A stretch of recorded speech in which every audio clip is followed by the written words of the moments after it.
Hello and welcome back to another episode of Blades of Glory. In this episode we reached the end of the season, so I'm going to update you on the games I've played and then we're going to play a live game, but I am going to do it slightly differently. I'm not going to show you all the goals and highlights or whatever of the games to catch up because it's not really worth it, there's not much to play for. But instead of that, there's going to be something special at the end of this episode, so stick around and watch that. I hope you enjoy the episode. Here we are then on the schedule. We left at the Ipswich game last time, and for some reason, whenever I click on anything, the goal scorer goes away. I don't know what that is. FM, you need to sort that out. But looking at the games we've played, first it was Nottingham Forest. This was a game that we really needed to win, and we did. They were languishing in 23rd. We basically condemned them to relegation, so that was quite nice to see. Peter Crouch and Evans getting on the score sheet. Then we went on a pretty poor run of losing 3 games in a row. These games, Cardiff and Barnsley, they just took their chances. They really did. And we had a few chances. We had a bit of bad luck. We missed penalties. But overall, I don't think Ortola was brilliant in goal in these games. Even the one against Brentford, I think Brentford definitely deserved it. But these other two, they were just very, very lucky with the goals. So that was 3 losses in a row. We needed to bounce back, and bounce back we did. 3-2 against Middlesbrough. We were winning 2-0, I believe, and they got it back to 2-2. And then we scored the final goal. Oh no, actually it was 3-1 when we scored it was 3-1 after we scored our final goal, and that sealed it for us. They couldn't equalise later on. They took their chances in this game as well. We really were the dominant team. The next one was against Millwall, and again, actually, I'm going to show this one because Lundstrom scored a great free kick. Again, it was a case of us not taking all our chances and them taking their chance, but luckily it was in the end a win anyway, so that didn't really matter too much. So that was 2 wins in a row for us. I'll just show you this Lundstrom goal because if I've clicked on the right one, it is the first one that I've seen from a direct free kick this year. Okay, I've clicked on the wrong one. I'm sorry about that. Click to view replay.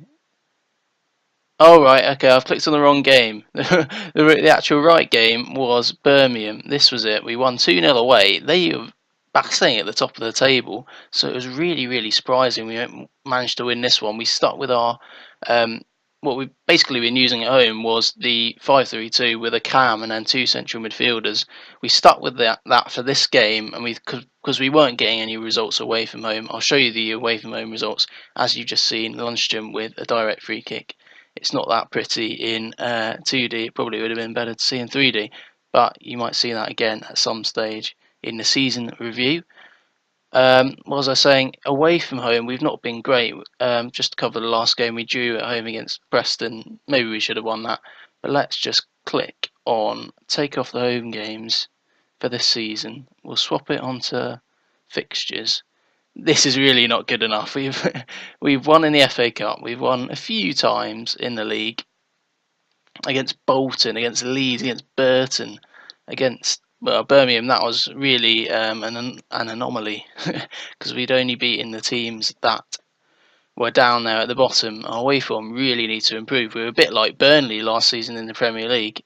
And then if you look at our home form, it does look a lot better, especially in the last sort of 10, 12 games. We've only lost 2, we've only drawn 2, and we've won 6 or 7 of them. So that's really impressive, and at the start of the season we did well.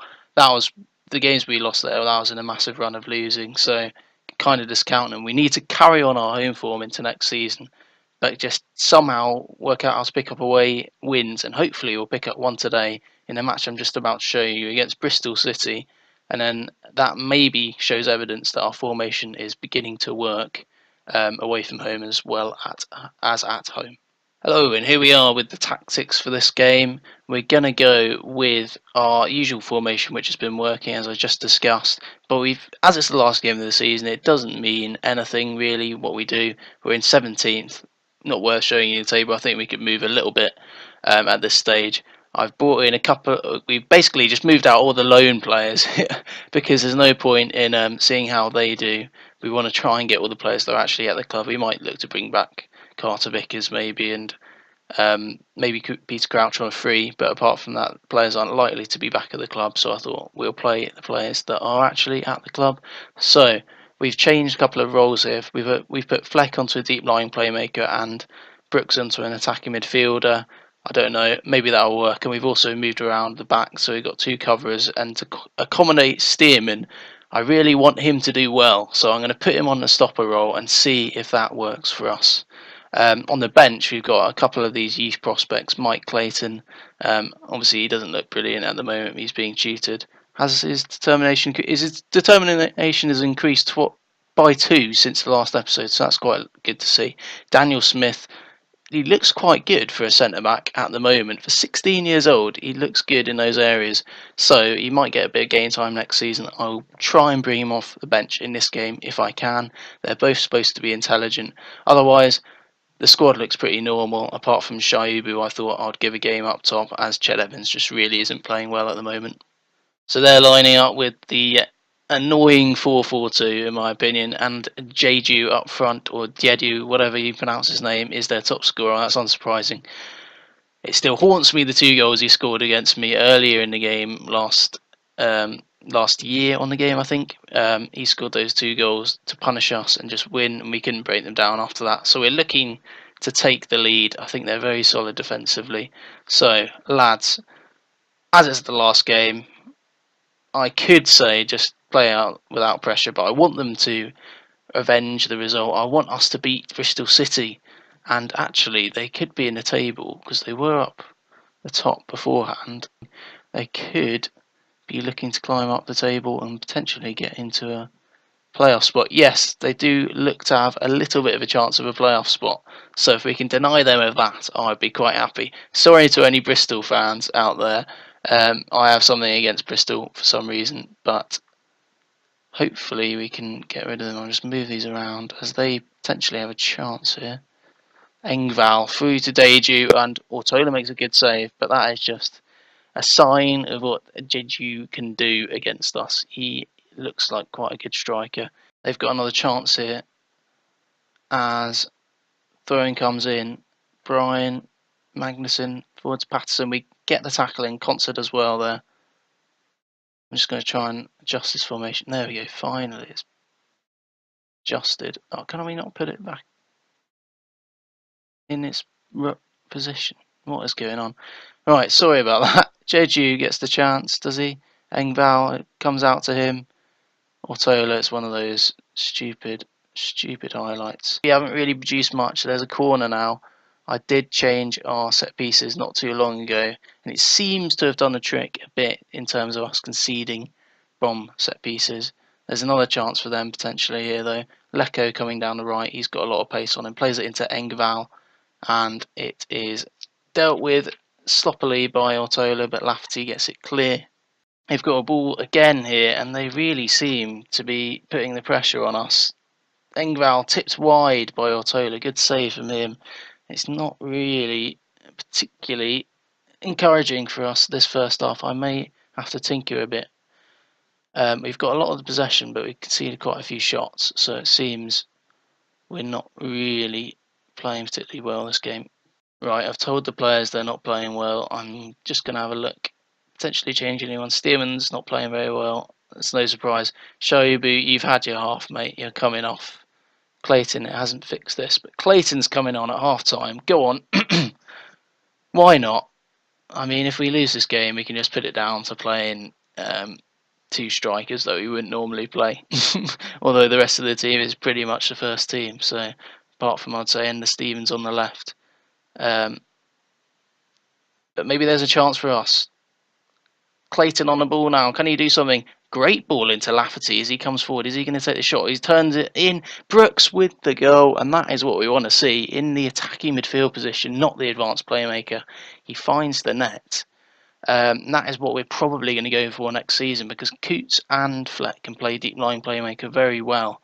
And Brooks, I want him to be surging into the area. I want him to get goals because he seems to be reasonably good at finishing. And that was a good finish from him there. So hopefully we can continue this. I'm not going to change the tactics. I've done that too often this season and then just conceded immediately. I'm going to say I don't really know. I've not really praised them this game, so I was going to think about praising them there. But it's a chance for them. Lecco running down the right. Obviously, he's got a lot of pace on him, and is one of those crosses. Brilliant. Just don't show me those highlights, or just fix that, please, FM. There was an update yesterday night, and I was thinking, oh, brilliant, they're going to fix those chances, but they haven't. They fixed stuff which I never knew was a problem. So I suppose that's good, but not really impacting me. Right, we're going to go into a counter formation now on flexible. We're going to bring Billy Sharp off because he's injured. It's probably going to put me back to bring him off again, and we're going to give that man Daniel Smith a start. There we go. An appearance. Oh no, yeah, there we go. It's put me back here. Apparently, what's going on? Oh no, it's not done this bug, has it? Oh no. Oh crap. Where is Daniel Smith? Stearman. Swap him with Stearman. Okay, good. Thank God for that. I thought it was bugging out there, and I was going to have to play with 9 players, but it's sorted. We're doing the change we wanted to do. Let's see if we can see out this game. They've got the ball now, but it's in their own half. Intercepted. Evans playing a deep lying forward role. Let's see how he does there. Clayton with another good pass. Good lad. Brooks into Evans. We're keeping up with the ball well here. Evans, can he go out wide? No, he comes inside to Fleck, and he just about retains possession. Back into Fleck. Plays it back to Smith, but it's a good ball from Smith. Well done to him. Lafferty plays it in, and there's Clayton. Mikey Clayton gets a goal on his debut. 16 years old. He could well be the youngest goal scorer for the club and in the division.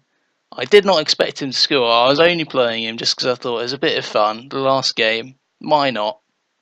Try him out. And he scored. The assist coming in from Danny Lafferty, who has impressed me when he's come in. I thought Ender Stevens was always going to be the man playing for us as we get another chance there. I thought he was going to be the main man on the left, but Lafferty's impressed me recently. So both of them I'm probably going to keep hold of unless a decent bid comes in. The same with the right, really. Baldock and Freeman, I'm not sure I want to get rid of either of them. Freeman, I thought I might get rid of him, but there's no real need to. They're not on massive wages. And this game is ticking away now. We have won 2-0, and again, another away result.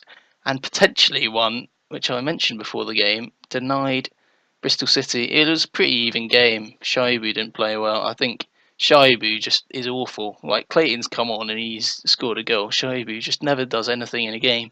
When he gets chances, he doesn't score them. But most of the time, he doesn't get chances. So let's have a look now at Leave Match, the table, and see whether we've moved up, and also see whether Bristol could have snuck into the playoffs. No, they couldn't have snuck into the playoffs. I don't know why I have a vendetta against them.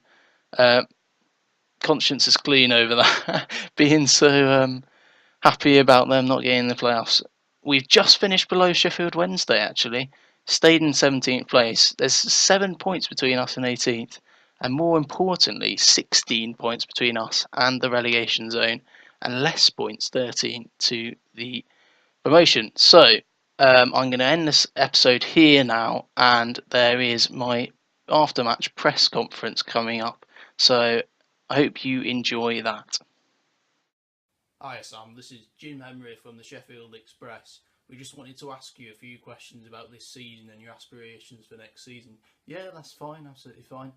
Okay, so we'll get ahead with this. How would you view this season as a whole then? Well, I view it in a very good way, really. We started off the season, obviously being a promoted team, we didn't want to get relegated. That was the main goal. And we've never really been in the relegation zone. We've actually managed to put together a good run of form at the end of the season. After that initial 6 games, really quite near the start of the season, we have really recovered well, and we've put together a good push to the end of the season. Hopefully we can carry on to next season. Great stuff. What would you put that down to? Any key players you'd say in particular? Yeah, well, of course, Billy Sharp, the captain, he's brilliant. He's a leader on and off the field. Can't speak highly enough of him. Esri Konsa, he's come into the team this year, performed really well. Jack O'Connell, he's been pretty much playing every single game, and he always wears his heart on his sleeve. In midfield, we've got Lundstrom, who's performed very well at the end of the season, and I'm looking forward to see what these players can do next season. Well, yeah, talking about that, obviously Esri Konsa came in on transfer at the start of the season. How would you assess how the new transfers have done for you this season? Yeah, well, we brought in a number of players in January, especially. Obviously, Peter Crouch has done very well since he's come in, the big man up top. And Ortola in goal, he's really impressed me so far. So I think we've got quite a lot of depth to our squad now, and hopefully we can build on that next season and see where we can go from there. Well, yeah, exactly. Talking about that, what are your aspirations for next season? Well, definitely to do the same as we have done this season at the start, get off to a good start, but hopefully we can actually continue that good start and then get into ideally the top half. If we're battling up there by sort of December time, maybe we can make a push for the playoffs. I don't know. That's probably looking too far ahead. This league, anything can happen. You can see it completely switched from the top half to the bottom half the next season. It's that competitive, so we don't really know. But obviously, our main aim will be to strengthen the squad and then see where we go and have a good start to the season. Great stuff, Sam. Well, a final question for you is, why are you wearing that? My answer to that is that it matches. So yeah, that's about it. Right, well, we'll take that then, and that is the end of the interview. Cheers, Sam. Good luck next season. Well done this season. Ta-ra.